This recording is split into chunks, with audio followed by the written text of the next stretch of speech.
Welcome back to In the Ring with Termite and Mr. S. And we've got another great story for you today. So, Mr. S, is this not cool? This is going to be good when there's some good stories we were talking about before. And I said, hold on, let's save some of these. So I'm excited for him to share some of these stories. All right, so our guest today is Bruce Baker. And, you know, we've got all kinds of drivers in life. We've got drivers, Uber drivers. We've got diesel truck drivers. He was a driver for famous people. Thank you for having me today. First of all, it's a pleasure being with you guys. I've been watching your podcast, really enjoying them, man. I mean, it's such a great thing you're doing. And I've been very fortunate in my lifetime that I've got to meet and hang out with some really, really cool people. You know, from working the Houston Livestock Show and Rodeo, I did Star Security for years. I worked with guys from George Jones and George Strait to Beyoncé and Garth Brooks. You printed out here.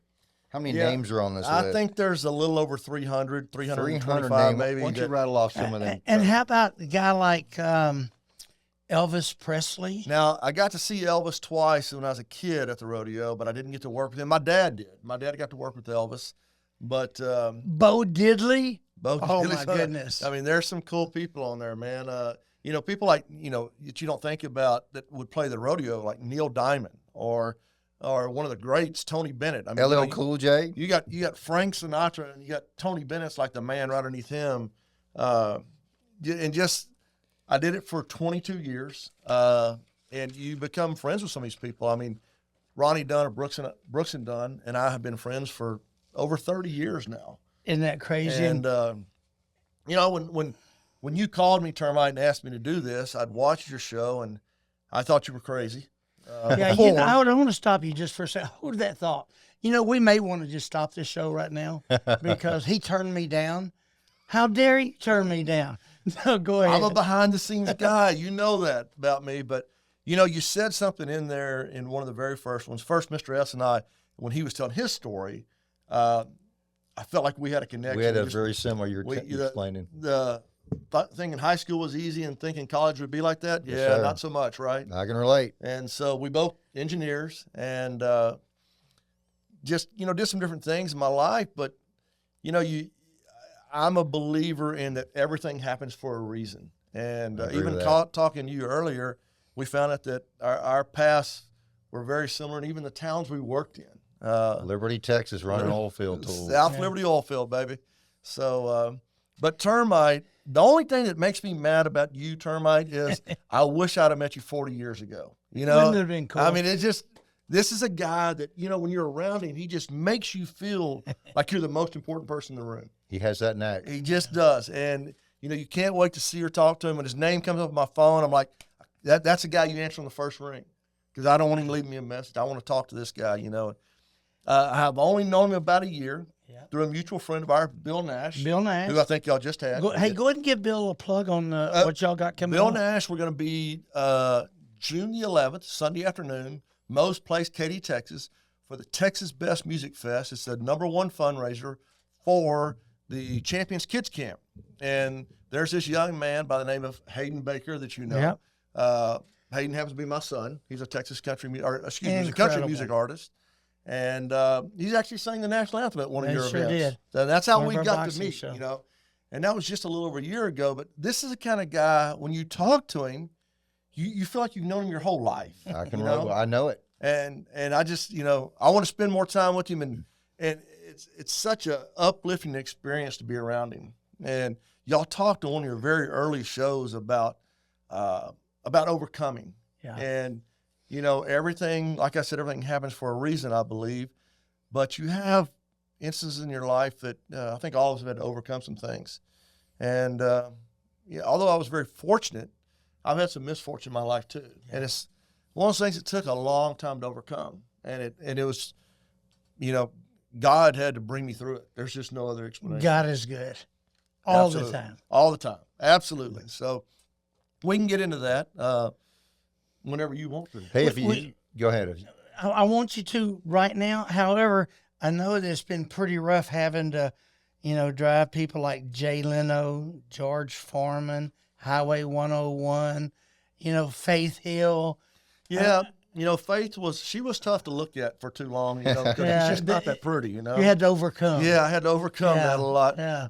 I got hugs and kisses on cheeks from girls like Fergie, and Faith Hill and Reba and people like that. So it's That's rough, but amazing. somebody's got to That's do it. It does. So tell us a little bit about you. How did you get started in life? So I grew up on the west side of Houston in Katy, and so my mom and dad both worked at Houston Rodeo.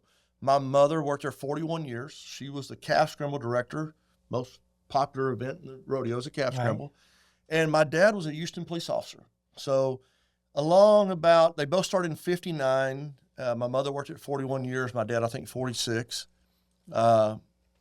In early 70s, he and 3 other police officers were doing star security. So he did get to work with Elvis. Okay. But so as a kid, I got to meet a lot of those people. And I showed you some pictures earlier when I was young, meeting guys like, Buck Owens and Bill Anderson and Conway Twitty Incredible. and Lynn Anderson and Olivia Newton-John. I wish I could find that picture. I haven't been able to find that one in a while. But, just the icons of the music industry. And then as I got out of A&M, I graduated and I got involved in the rodeo on a committee, and then I started doing Star Security. And Star Security was a paid job, okay? It was not a committee like most people think, but we were charged with taking care of the artists. We were, from the time they hit town, whether it was, if they came in by bus or plane, we'd pick them up, and you take them to sound check, to dinner, to lunch. You're the one that drove them to the stage, drove them off. And it's more than just security. You're a host. You are the liaison for a the lot of Houston Rodeo. responsibility. And the cool thing is you get a lot of people that come in from different genres that don't know what the Houston Rodeo is. And so you become that Imagine spokesperson. some of the pop stars that have never done a rodeo. Yeah. And I'm trying to think. Fergie. Well, yeah. Peebo Bryson, who's, I can't remember what song he sang in one of the really famous Disney movies, but he was just enamored. He couldn't believe what the rodeo did. I remember even back in the day, Conway Twitty, I think, donated part of his salary back because it's for kids. It's to donate for scholarships, right? And so you get to become friends with some of these people because they trust you. Like I was lucky enough to be friends with Ronnie Dunn. We've been friends for over 30 years.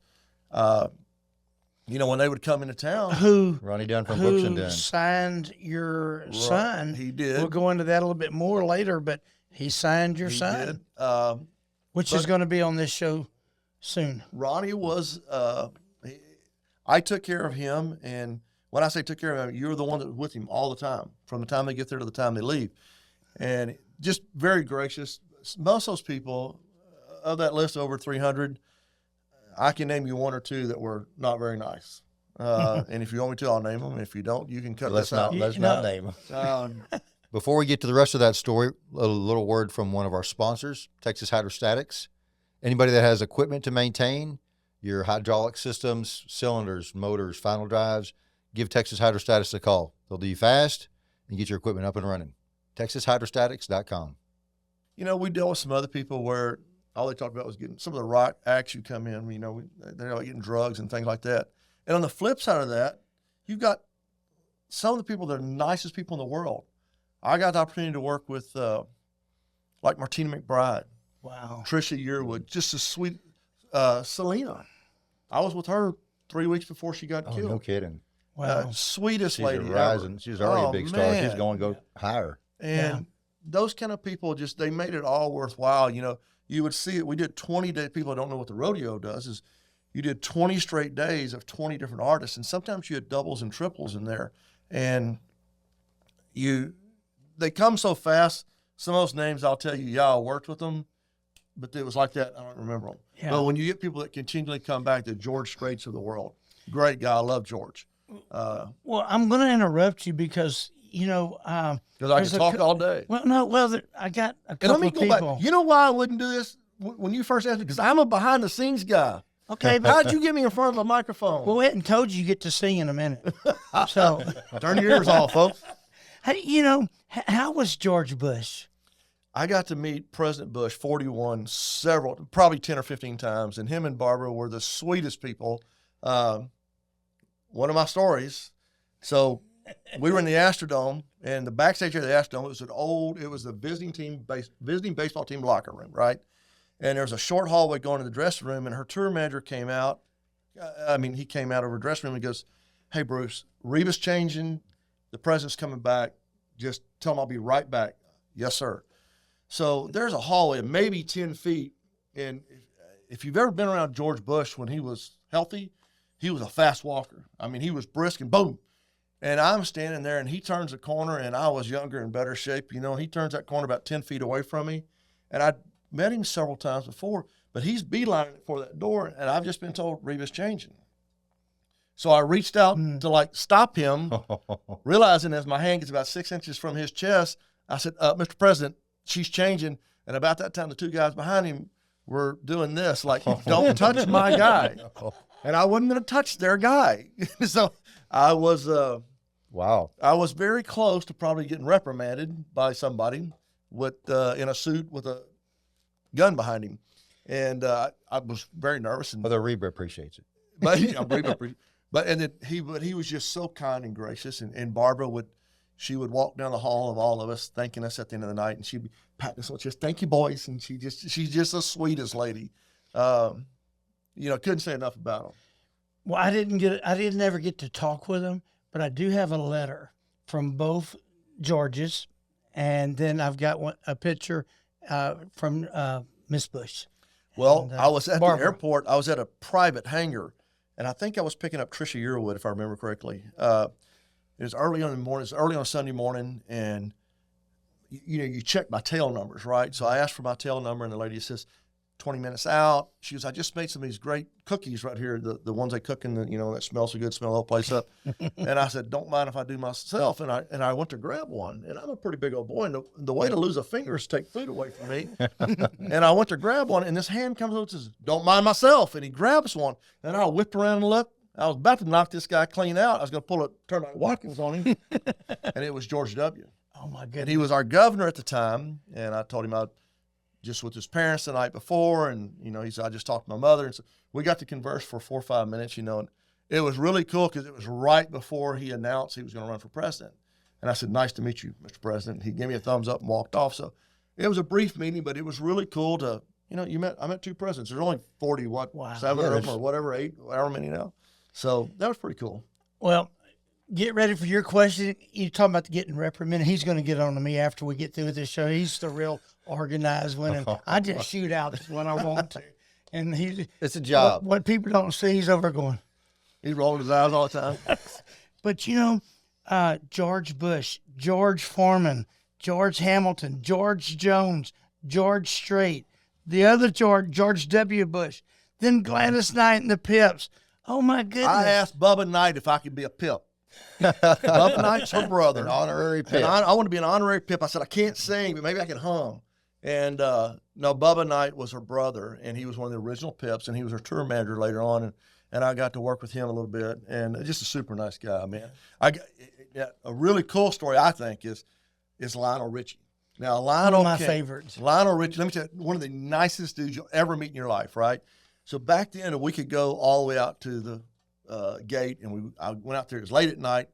His tour manager was an old LAPD captain, and so I go out and meet him and his tour manager late at night, take him to the hotel. We talk a little bit, and the next morning he gets we have a rodeo Suburban we drive, and so he gets in the back of the vehicle, and I look up in the mirror and I go, "Hey, Lionel, we've got the horse ready for you to go. That I'd say as soon as we do this little interview here that we're going to, I'm going to take you. You're going to ride the horse." And he goes, "Say what?" I said, "Yeah, man, this is a rodeo, so everybody rides a horse." He goes, No. I said, "No, I told you about it last night. Don't you remember?" He goes, "I ain't riding no horse." And so from then on, we started laughing and cutting up the whole day, right? And this guy's he's just so cool. He asked me, "Who do you have coming next?" And I said, "Kenny Rogers." "Oh, I love Kenny." I said, "Oh, you know Kenny?" "Dude, I wrote Lady for him." I went, "Oh my God. You He forget wrote that the song? songs that he Yeah. wrote." He did. Lionel Richie wrote so many He's songs. It's hard to phenomenal. keep up. Yep. So he goes, "Man, you got to tell him I said hello and tell him tell him to tell you about those go-karts he had." I'm like, "Okay." So I take him to the airport the next day, and we're out there at the show, and Kenny Rogers backstage, and I said, "Hey, Kenny, I had Lionel." He said, "Tell you hi," and he said, "Ask you about the go-karts riding around." Those are four-wheelers, man. You don't even know what a four-wheeler is. But then what's really cool, this is how cool Lionel was. Lifted go-karts. There you go. We were in Vegas. My wife and I were in Vegas like 2 months later, and you go in. Back then, you looked and you had like a pamphlet. You could look and see who else playing, right? Lionel was at the Mirage. I said, "Well, I'm going to get us tickets to Lionel." Not like this, "Honey, we're not in Houston, Texas anymore. This is not your area. You didn't throw him down the gauntlet because now I'm going to do it." I called the Mirage Hotel. I asked for his tour manager by name, asked for his room. He picks up the phone. I go, "Hey, Bobby, this is Bruce Baker, Houston Rodeo Star Security. How you doing? What are you doing? Come on out and see us tonight." I mean, dude, he sits us like front row, tells the waitress, "Take care of them. They're our guests." I said, "Thank you, man. Listen, you tell Lionel I said hello and thank you for everything." He goes, No, dude. Stay seated. When it's over, I'm coming to get you." Okay. I'm an old country boy. So dressed up for me is maybe a button-down shirt, starch wranglers, and cowboy boots. Starch. He takes us backstage, and we're in the Siegfried and Roy's dressing room at the Mirage Hotel. I'm the dumbest looking guy in the whole room. There's 30 people in a circle, and they're dripping in gold and diamonds. I mean, they're L.A. people, mink coats and everything, right? Lionel comes in the room, and I see him across the room in this big circle. He comes in, he greets about 2 people, and he looks over and he catches my eye. And I saw him look at his tour manager, and I could read his lips say, "Who is that?"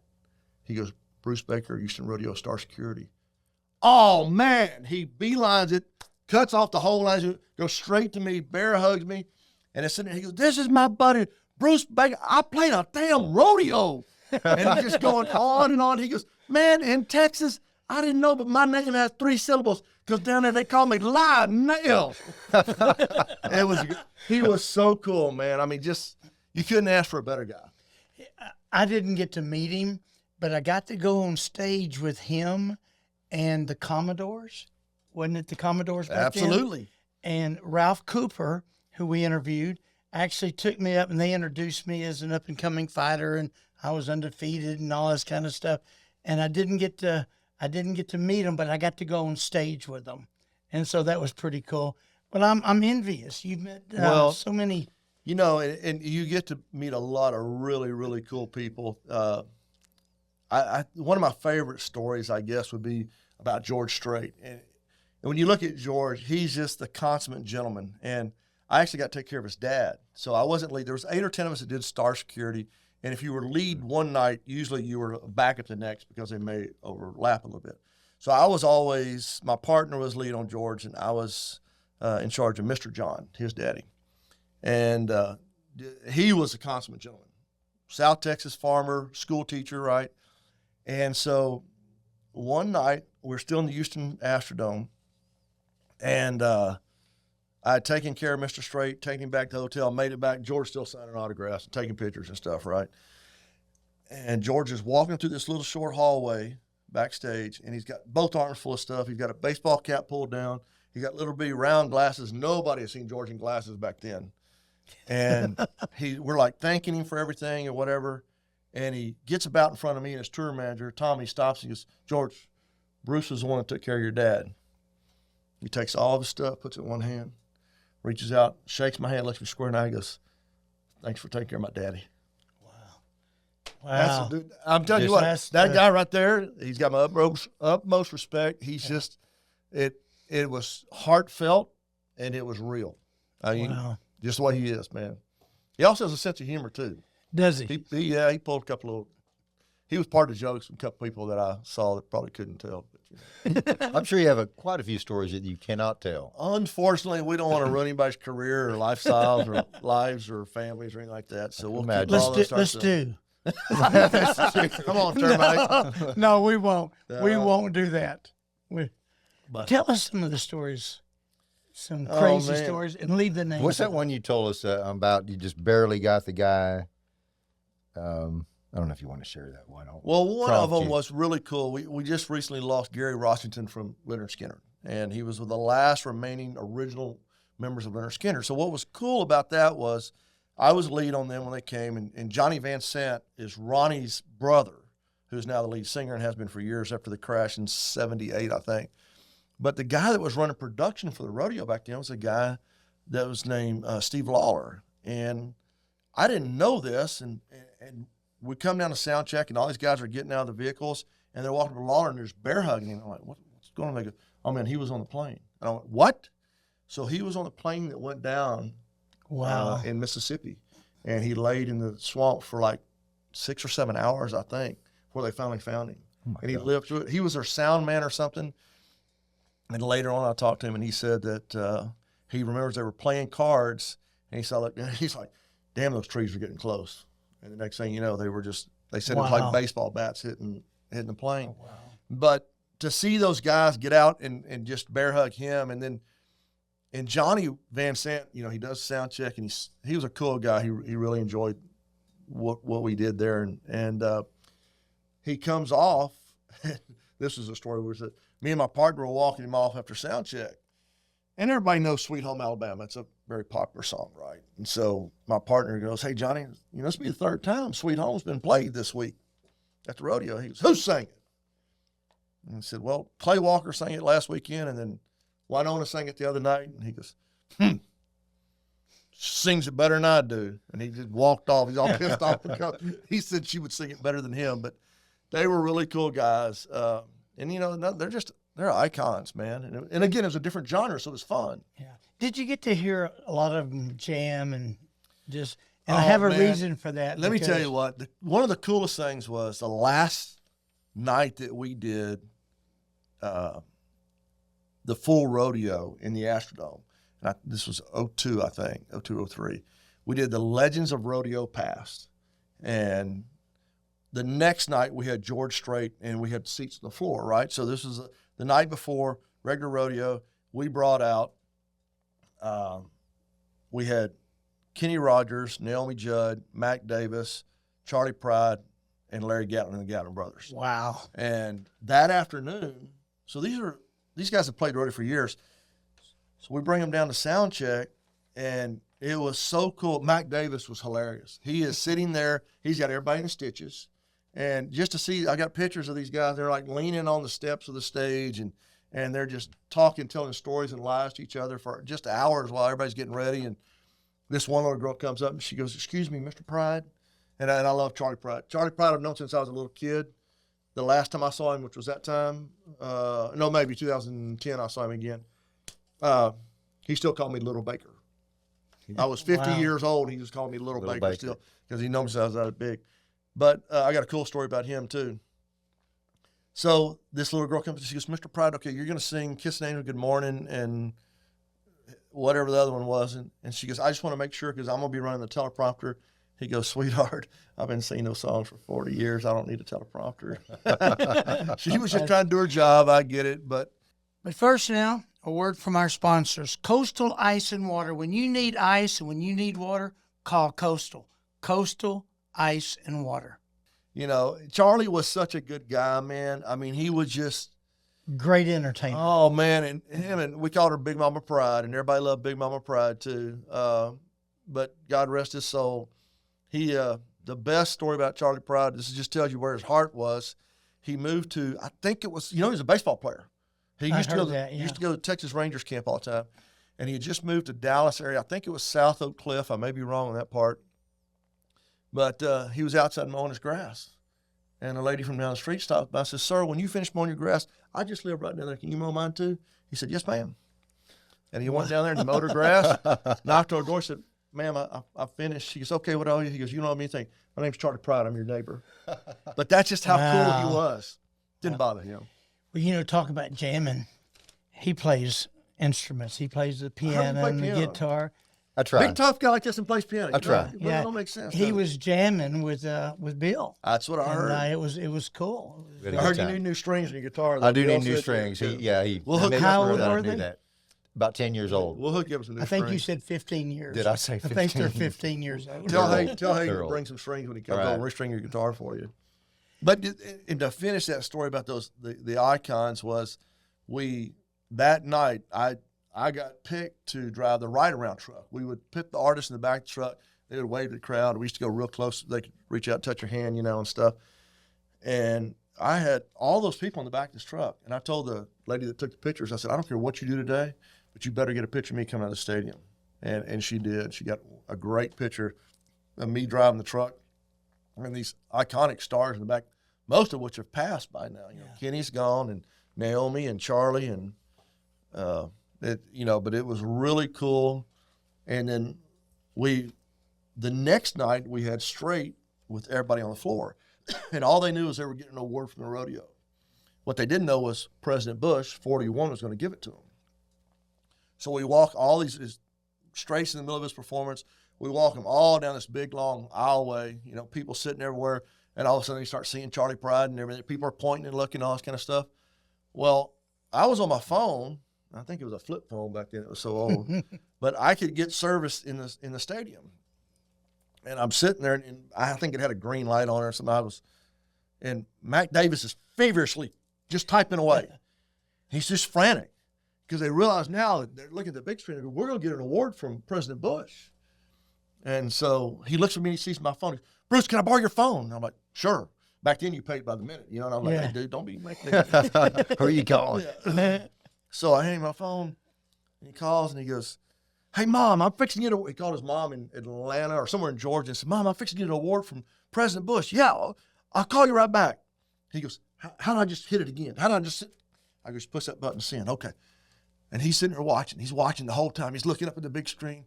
And they said, born in Lubbock, Texas. And he goes, hold on, Mom. Walks up there, gets on stage.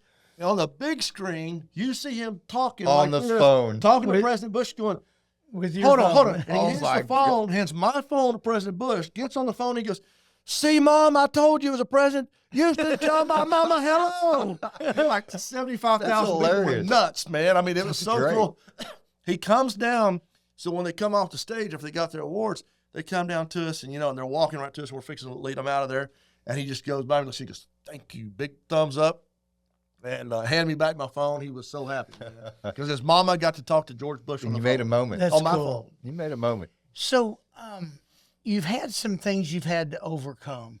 Tell us some of the things you've had to because I'm over here thinking, this guy's life is great. There's no problem, no challenges, right? His life is great, but I'm prying at him. I'm hitting a spot that I know is tough. Like we talked about, I'd gone off to A&M out of high school, and I was just living the big life, and probably doing some things I shouldn't do as far as drinking a lot. I told you, I laughed and told you I could hit a 9-iron shot and hit the Dixie Chicken in downtown College Station there across from A few campus. people might know the Dixie Chicken. Yeah, and I drank a few beers there and shot a lot of pool over there, and I wasn't going down the best path, and my grades were okay, but they had started talking to me about maybe finding a place to go to school.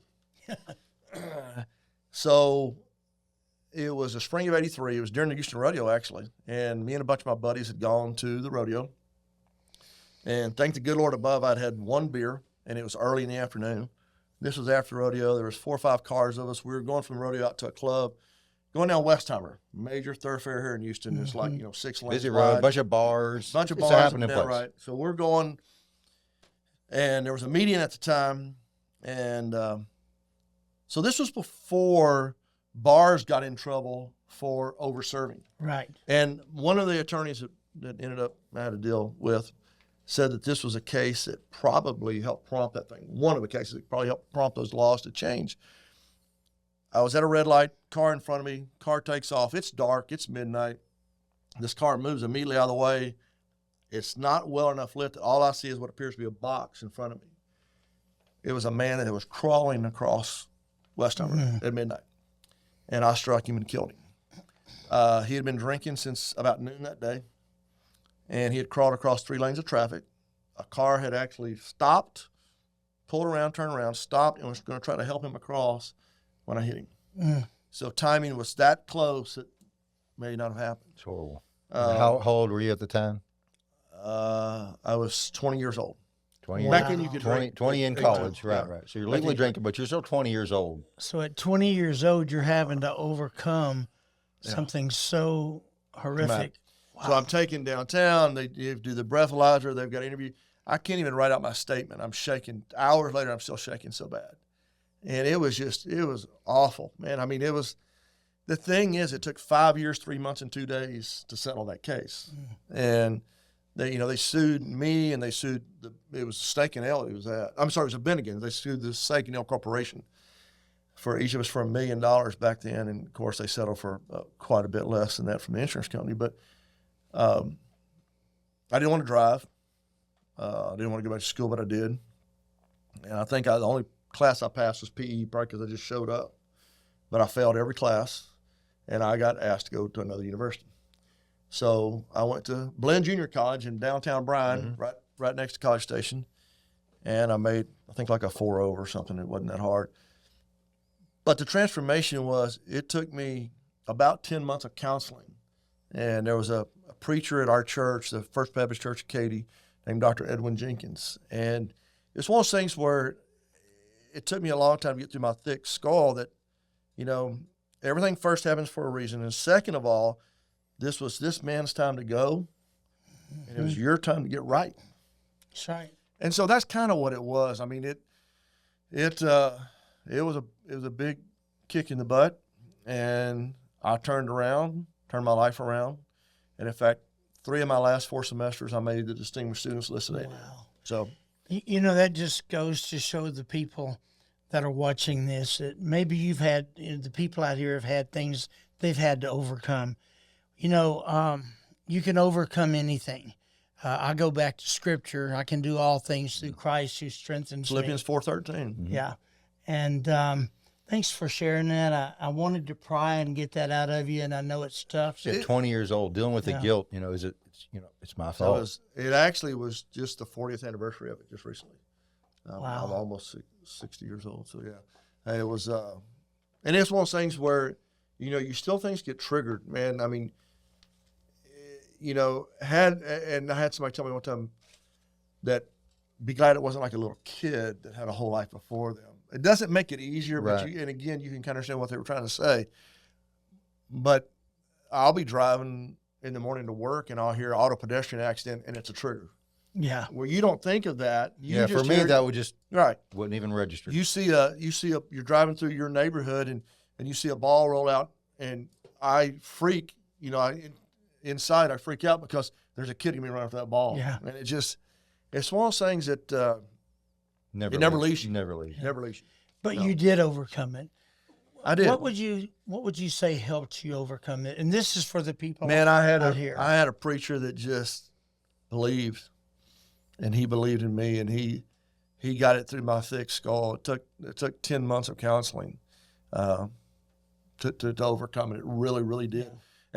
And it's one of those things where that's just so you can live with it, because you took a man's life. It was a very hard thing to go through. I wish I didn't have to, but at the same time, I know that I truly believe everything happens in your life for a reason, and we just have to figure out what that reason is. And I still don't always make the best decisions, but I know that it's kind of like we are with our kids. I always said that raising kids is kind of like going bowling, and you have the bumper rails up, right? And you just kind of slap them back. You keep going down that road, right? Nudge them. You kind of nudge them this way, and then your wife nudges them this way, and you nudge them back, right? But you try to keep going down that path, and that's kind of what it is God just kind of has to guide us along. Yeah. Sometimes those lessons are harder than others. And I probably missed signs where he said, you should clean your life up. You should start studying more. I probably miss those signs. And that's a message to a lot of people out there, maybe even us. I mean, that's a huge message. Maybe this message is for somebody out there. And that's just it. Sometimes those messages come from the strangest people or the strangest things that you don't think of.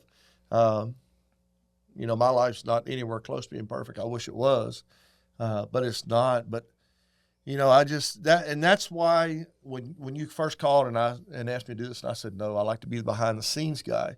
And then you talked about overcoming, and I was like, I've got an overcoming story. How can you not tell people about this story? And I'm sure there's some people that that need to hear this. They can relate. Right. You can help out. You're blessing so many people by sharing this.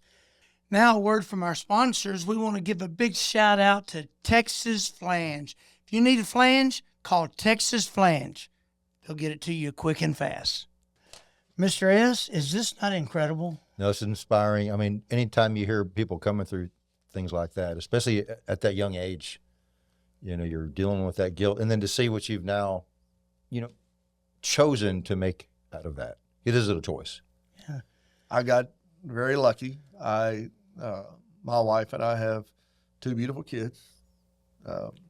What's your Hayden and Riley, my daughter. Riley? Okay. She works in Austin. Yeah, tell us a little bit more about. I know you mentioned Hayden, but as we So- start to wrap up, what are they doing? You're involved in both his. of them graduated from A&M with business management degrees. My daughter went to work for Oracle. We can give Oracle a plug, I guess. Not like they need help, but Yeah. she works for Oracle and just got a promotion. So, and she's doing really, really well. Very, very proud of her. And then Hayden, my son. So Hayden played. He's a third generation Katy football player, and if you know anything about Katy football, it's really big, right? Yeah, they're good. They take it seriously. Yeah. Hey, very seriously. He Real. was on the state national championship team. He's got a ring about 3 times the size of my Aggie ring. And thought he was going to be a baseball player. Played college baseball and then kind of got into playing guitar about 15, 16 years old because of a girl. It's always over a girl, right? Yeah. And things kind of worked out. He started singing at like little local barbecue places, and then, through some connections we had, I guess, here and there, he, 20, I think he was 20 years old. He got to open for Willie Nelson at the Unbelievable. Smart Financial Center in Sugar Land, Texas. Beautiful, like $80 million facility built for music, right? And he was this kid up there on stage that probably shouldn't have been there at that time. He'll tell you that too. But he's a very driven kid, and he's kept advancing his craft. And like you were saying, he graduated from A&M, and the next week he and I went to Nashville, and he signed a publishing deal with Ronnie Dunn of Brooks and Dunn. So he's been writing music, and that's his job now, is perform. We were talking about, this earlier. This is it's such a weird deal when you go to Nashville, because you see people in just the most obscure places. You don't expect to see some of these artists and things. In some places you do, but that particular trip, we fly in the airport, and we get off the plane, and Hayden sees 2 guys, Parker McCullum, who he played a lot of shows with, just signed with Warner Brothers, and Josh Abbott, a big Texas artist. We're not even out of the airport yet. And then the next day we go to Ronnie Dunn's ranch, and he's writing with him and a guy named Ira Dean from Trick Pony. And then the next day we're touring. I told you about my buddy, John McBride. When I first met John McBride, he was a sound man for Garth Brooks. Wow. And he had a person that was selling merch for him by the name of Martina McBride, who obviously became a big star too. That's John's wife. Well, he now owns Blackbird Studios, which is the finest studio, one of the finest studios in the world. And we got to go to his place, and we had Hayden's record producer with us, and this guy's freaking out because of the studio. And we're walking out, and this is, again, you don't expect to see this. There's a bench outside the office, and as we're walking out and saying our goodbyes, there's this guy, and I almost went into security mode because there's this bum-looking guy. He looks like he's on a phone all down like this. And he goes, "Oh, you want to meet Dirks?" It was Dirks Bentley sitting on a bench waiting to talk to him. And then, we were at a club one night, this little place called Kitchens. It's about, I think it held like 45 people, downtown Nashville. And Hayden goes, "We got to go hear this guy play." He goes, "It's Guthrie Trapp. He's a great guitarist. And they're going to have Joe Bonamassa." These names don't mean anything to me. Later find out Joe Bonamassa has his name on the marquees in Las Vegas. He's that good. And we're sitting there, and this guy walks in, he lays the guitar down, and I kind of pointed at Hayden and goes, "Oh my God, that's a $50,000 guitar he just laid down just like nothing," right? And they're literally in a corner with a full band playing, and there's this great guitarist, right? And Hayden goes, "Hey, I just heard that Billy Gibbons from ZZ Top's supposed to be here tonight." I go, "Really?" I got a chance to work with ZZ Top, and so we, when Billy came in, the place is packed, 45 people. There are people standing around the back. So I went up to Billy and I told him who I was and reintroduced myself, and we made room for him. He got to come and sit with us. That was a picture I showed you. So we're sitting here listening to 2 great guitarists, and we've got Rock and Roll Hall of Famer right here next to us, And then I think it was the next day we were getting ready to leave, and Hayden called me and goes, "Hey, we got to hurry. We got to go down to Brentwood. We're having lunch with Brad Paisley." And Unreal. we got to have lunch with Brad, and I'd worked with Brad at the rodeo 4 or 5 times, but Hayden's become friends with him separately. Yeah. And they've done some things together. But you know, in my opinion, Hayden is as good, if not better, than the guys you just named. Well, he's one of the Brad most was- talented people I've ever seen. That's what was really cool. Brad is his guitar hero. And Brad's That's good. who Hayden Brad- looks up to. That's who he looks up to. So we're having lunch, and like I said, Brad and I had known each other for a few years, and we're sitting there talking, just out of the blue. He looks at Hayden and points at me and goes, "You realize he's a phenomenal guitar player, right?" And Hayden's eyes like this big, So it was a great compliment to him From your own hero. for that. And but I mean, in this one trip, we see all these people with all these different connections, and we're having drinks with a rock and roll Hall of Famer. Hayden's writing music with a country music Hall of Famer, and it was pretty surreal, actually. So And in your it's only trips, just beginning with your son's career, so I imagine it's going to get more interesting. It's very early on. He's 25 years old now, and that's what he does for a living. So he's doing well at it, and he's got a lot of things in the works with a lot of really cool people. It's like anything else, you got to pay your dues, and he's doing that. But so when you're in Nashville, do you ever come across Rodney Crowell? I have met Rodney one time, and it was a long time ago, I think at the rodeo. Now, Rodney was married to Roseanne Cash. And Yes. so do y'all know the story about George Strait and Houston Rodeo? No. You know I that? do not. All right. So No, but I think we this was should. right before it was a little bit before I started working, but I was there. Both my parents were working. Actually, I was still in school. I was at A&M. It was 83. Back then, the rodeo did two shows on a Sunday. And Roseanne Cash was opening for Eddie Rabbit. And Eddie got sick. He did the first show, but he got sick. So they got some doctors over there, tried to get him some shots, get him pumped up, whatever. Can't do the second show. He's done. So there was a young booking agent by the name of Tony Conway. Tony ended up being the the CMA president, head of Buddy Lee Attractions, bigwig in the industry, right? And he goes, man, they're calling around. They're checking Mickey Gilley. They're checking who played in San Antonio last night. What can we do? And he goes, I got this new guy. He's got one or two songs. I got Amarillo by Morning. His name's George Strait. Can we get him here? They just came off tour. They called George's house. Norma, his wife's answers, sweetest lady too. And his dog got loose. So he's out looking for his dog. You gotta remember, we didn't have cell phones back then, right? Different time. So they send Lewis Pierce. They send Lewis Pierce's plane to get him. And the drummer, his name's Tommy Foots, a good friend of mine now, ends up being his tour manager a couple of years later, and still is. He goes, one of the guys took their phone off the hook. We couldn't get hold of him. And we had like 30 minutes to get to the airport. Now, Younger people might not relate to this. Yeah. You take your phone off the hook and no one can call you. No one. Yeah. So he goes, It's like "We are shutting your beating phone off." We just got off the road. He said, we are beating on his door to get up, man. And he goes, really, all we had to do was bring our instruments. So what they call line check. They flew them here. They got there. They line checked every instrument. It just means like, I have power. You don't get to sound check. So Roseanne Cash's manager was a little hard to work with, and tour manager. And he said, listen, now on the ride around, she's the headliner now, so I want her on the other side of the stadium before he ever gets out. Well, they didn't have but one truck to ride around in, so there was nothing. You can't just grab another truck at the last minute because it had to have rails around the top where they could hold on away, right?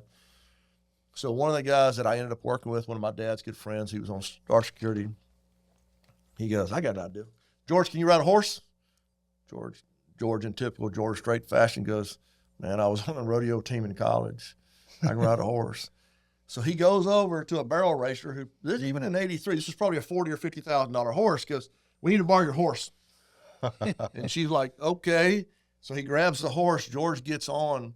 Roseanne's on the other side. George comes out, and 60,000 people went absolutely nuts. What an entrance. And that's how he got started with rodeo. Wow. That's a good Now, start. he'll tell you that it helped. I'm not saying it made his career, but it helped his career a lot. Sure. It helped it along. Sure. It's a But, memorable entrance for sure. Another one, and I told you this one before, I got to work with Garth Brooks a couple times, and Garth was great. And I've actually given some of Garth's advice to Hayden. The first time he played the rodeo, we were in the Astrodome. We're down the Dome Skeller, and there's like a door, just a doorway. You can look, like stage door. You can look out there. And we heard in our earpieces that it was like 65,000, sellout crowd, whatever. And I said something to Garth. I was like, "Hey man, good crowd tonight. There's like 65,000 people out there. And he looked at me and he goes, 65 or 65,000. It's the same show every night, baby. And I went, wow, that's really cool. Yeah. So fast forward to Hayden now, and he played opening for Willie Nelson in front of 5,000 or 6,000 people in a very intimate, great, beautiful $80 million facility. And a week later, we were in an ice house in New Braunfels in front of about 15 or 20 people. Yeah. I said, hey, same show. Same show. So, Same show. Garth was really cool to work with. He really enjoyed what we kind of did. He thought it was fun because he did 2 nights back then. And so the second day, we didn't have to sound check. We didn't do anything, right? So they got hotels down in Galveston because they didn't want anywhere around there because the crowds were crazy. So the deal was we parked his bus off-site to get him out of there. It was packed. And so the guy, when he comes off stage, me and another guy had the band. We pull up in the Suburbans. And they were like, drop your instruments, get in the vehicles, let's get out here as quick as we can. We beat the crowd. We had police escorts. We're flying up the ramp. We fly out of the Astrodome complex. We're cutting around, and we get into these industrial complex, and all of a sudden, boom, there's a big bus sitting back there. And Garth jumped out of the front vehicle, high-fived everybody. That was so cool. Let's do it again. And he sat on the step of his bus, and every police officer that was like the motorcycle cops, whatever, he was signing the inside of their helmets. He grabbed a stack of pictures like this. He goes, how many do you need? And he just sat there and signed for everybody that wanted them. And he was just a really, really cool guy. I've heard he's a class act. He was a class act. And Trisha's so sweet. And, you know, I mean, she was just wonderful to work with. I worked with her actually before. No, the second time I had her, she was married to Garth. So, but just, there's a lot of really great people in that industry. You know, they're just like anybody else. They've just made it big. They're, you know, they're not quite as famous as Termite in some respects. I mean, movies being made about their life or anything. There you go. But, you know, they're just normal people, and they're really, really good people, man. Yeah.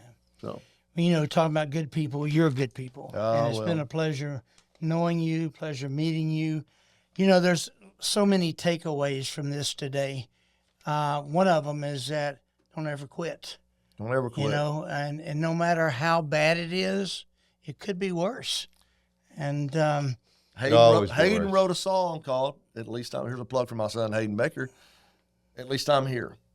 And he said, and that's what it is. It's about things could be horribly bad, but at least I'm here. That's true. So if people wanted to follow Hayden, where could they go? He's on all social media. Hayden Baker Official, Hayden Baker Music. If you go to his website, Hayden Baker Music is probably the best. .com is the best place. And then I would encourage everybody to look into the event that you and I are going to be at on Sunday, June the 11th, the Texas Best Music Fest. It's for Champions Kids Camp. Anybody that's any child that has had some kind of trauma in their life is welcome here. It's a Christian-based camp. They also do an event at Christmas time, and it's just a wonderful organization that I became involved in it because of Hayden about 5 or 6 years ago. He got the opportunity to, Bill brought him on very young, and he got to open for several acts there, and actually got to play on stage with Larry Gallon one year, and play guitar with him and sing backup with him. And now Hayden's headlining it last year and this year. And we're going to do some really cool stuff at the end. We'll do a big finale we're going to have Mary Sarah, who's on The Voice. And Mary Sarah's who we're going to get. Okay, I remember you talking about She's such a sweet girl. And just a sweetheart. And it's going to be a fun deal. It's going to be a fun afternoon. Music starts at 3. We're going to... we'll put links at the bottom of these for people to go to. It's for a great cause, and it's fun. It's indoors. It's at Moe's Place in Katy. We don't have to worry about the heat, the rain. It's all taken care of, rain or shine. And Termite Watkins will be there, so you can go by and shake his hand, get his autograph. Yeah, and we're gonna do gloves again. We're gonna raise some money. I'm giving you a lead in. All right, I'm so giving you a lead. Year, man, we have Bruce. 12 big items that we were going to on the auction off. Yeah, the charity auction, right? We decided knocking down to just 12, right? We got trips to Puerto Vallarta, a week at this hotel, golf, like 4 or 5 rounds of golf. We're talking about all the nice places and 10 dinners for 2s at great restaurants. And then this guy comes up here, 2 sets of boxing gloves, and they each sold for $4,000 a piece, more than I think anything else we had. So we were blessed. So Termite raised more money for us. That's than anything awesome. else. But all the money goes towards the Champions Kids Camp, and that's what's really, really cool about this. And Champions Kids Camp, these kids are incredible.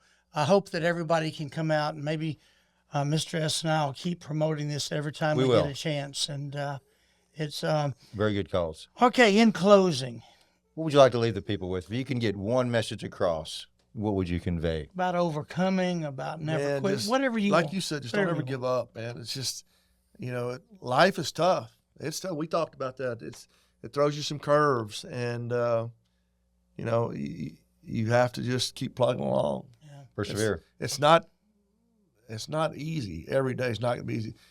Like I said, I've been blessed to do the things that I got to do, to meet the people I got to meet, to call some of them friends, like Ronnie Dunn, or I got to go to Mark Chestnut's wedding. When he got married 30 years ago or whatever. So those are kind of cool things that you get to do, but it's kind of get up every day and pull yourself up by your bootstraps. You only get to the cool things if you push through the not so cool things. Well, that's the truth. That's the truth. I hate to say that accident changed my life, but that accident changed my life. You have to let it. It really did. And I think that, there's a lot of things that happen in our lives that we don't understand. We ask, why, God? Why did this happen to me? Why, or why did it happen to me now? Well, we don't always like his plan. And sometimes his answer is no when you say a prayer, right? So, I try not to pray for specific things, but more general things, and just, but man, life's about persevering. Persevere. Persist. You've learned a lot today. I've learned a lot. It's been about overcoming. Mr. S, what about you? No, that's it. I can't add to that. I don't want to. That was a good way to sum it up. So we'll leave him. We told him what to do on how to close it. But, basically what he's saying in life, you got to keep your guard up. Got to keep your guard up. That's right. Everybody out there, keep your guard up.